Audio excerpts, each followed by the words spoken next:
আসসালামু আলাইকুম রহমতুল্লাহ। বাংলাদেশ থেকে যারা হজ্জে তামাত্তুর নিয়েতে সৌদি আরব গমন করছেন, তাদের এহরাম থেকে শুরু করে হজের শেষ পর্যন্ত অতি সংক্ষেপে কিভাবে আপনি প্রত্যেকটা আরকান পালন করবেন আমি দেখানোর চেষ্টা করব ইনশাআল্লাহ। এহরাম পরিধান করে দেখাচ্ছি, আপনারা আপনাদের মতো করেও পড়তে পারেন, এভাবে পড়লে অনেকটা সহজে পড়া যেতে পারে। দুই পার্টকে আপনি এভাবে একত্রিত করতে পারেন, এভাবে করতে পারেন, এভাবে আস্তে আস্তে গুটিয়ে দিতে পারেন। আপনি একটু পা ফাঁক করে দেখবেন যে আপনি হাঁটাহাঁটি করতে যেন ভালোভাবে পারেন। আমি ঢিল করে বেঁধেছি। আপনারা এই ধরনের যে কোনো বেল্ট সংগ্রহ করতে পারেন। আমি মনে করি ম্যানুয়াল এভাবে যে বেল্ট রয়েছে এটা ভালো, কারণ প্লাস্টিকের যে মুখ থাকে অনেক সময় ওটা চাপে ভেঙে যায়। আপনি যখন সফর করছেন যদি ভেঙে যায় তখন এহরাম খুলে যাওয়ার অনেক বেশি সম্ভাবনা থাকে। এজন্য ম্যানুয়ালটাই ভালো, আমি এটাই সর্বদা ব্যবহার করার চেষ্টা করি এবং দামও কম আছে। আপনি হজ ক্যাম্পের পাশেও পেয়ে যেতে পারেন। এটা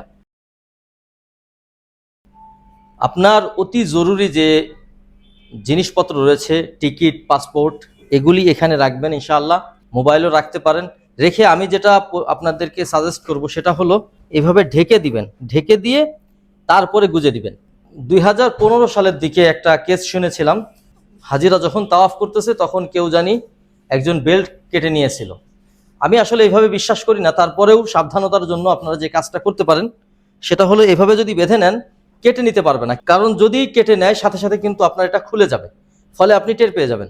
এহরামের দ্বিতীয় যে পার্টটা থাকবে স্বাভাবিকভাবে আপনি এভাবে পরিধান করে রাখবেন।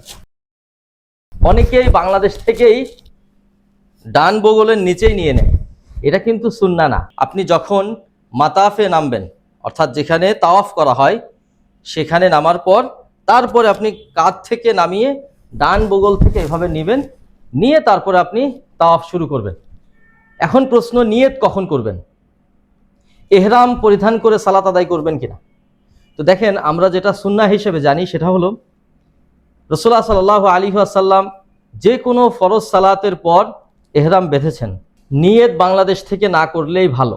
যদি আপনি বাংলাদেশ থেকেই নিয়ত করে ফেলেন তাহলে দেখা যাবে যে উপরের, যেহেতু খালি মাথা রাখতে হবে, এহরাম পরিধান করার পর মাথা খালি রাখতে হয়, তো খালি যদি আপনি রাখেন স্বাভাবিকভাবে প্লেনের যে সিট রয়েছে সিটের উপর থেকে যে ঠান্ডা বাতাস এটা আপনাকে প্রথম দিনই ঠান্ডা লাগাই দিবে।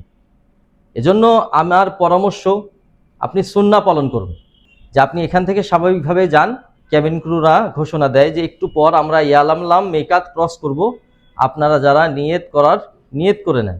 আপনি ঠিক সেই মুহূর্তে যদি নিয়ত করেন তাহলে দেখা যাবে যে তার আগ পর্যন্ত, অর্থাৎ বিমানের যে এত লম্বা সফর করেছেন এই লম্বা সফরের আগ পর্যন্ত কিন্তু আপনি মাথাও ঢাকতে পারছেন, আবার ঠান্ডার থেকেও বাঁচতে পারতেছেন, আবার সুন্নাহও আদায় হয়ে যাচ্ছে। কেন সুন্নাহ আদায় হয়ে যাচ্ছে? কারণ আল্লাহ নবী সাল্লাল্লাহু আলাইহি ওয়াসাল্লাম এহরাম পরিধান করেছেন বা নিয়ত করেছেন মিকাত থেকে। নিয়ত যখন আপনি করবেন আপনি বলবেন লাব্বাইক আল্লাহুম্মা উমরাতান। যেহেতু আপনি বাংলাদেশ থেকে যাচ্ছেন তার মানে হজ্জে তামাত্তু করছেন। হজ্জে তামাত্তুতে আগে গিয়ে উমরা পালন করতে হয়, তো স্বাভাবিকভাবে আপনি মক্কায় যাবেন। আমার পরামর্শ থাকবে আপনি সেখানে গিয়ে আগে রেস্ট নেবেন, কারণ বাংলাদেশের হজ ক্যাম্পে কিন্তু 7-8টা ঘন্টা আপনার নষ্ট হয়, অনেক বেশি ক্লান্ত থাকেন।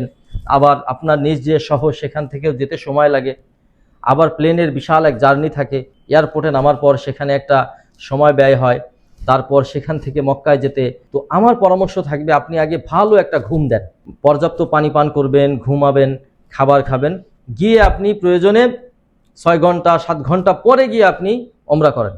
বাংলাদেশ থেকে যখন আপনি যাচ্ছেন স্বাভাবিকভাবে আপনার খুব বেশি আবেগ থাকবে, আপনি ওই আবেগে যদি করতে যান হয়তো পেরে যাবেন, কিন্তু যেভাবে আসলে প্রত্যেকটা কাজ করতে হয় শরীরের ক্লান্তির কারণে কিন্তু অতগুলি হয়ও না।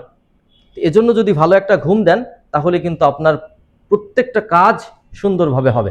পরবর্তী ভিডিওতে আমি আপনাদেরকে কিভাবে উমরা করতে হয় এটা শেখাবো ইনশাআল্লাহ। আসসালামু আলাইকুম।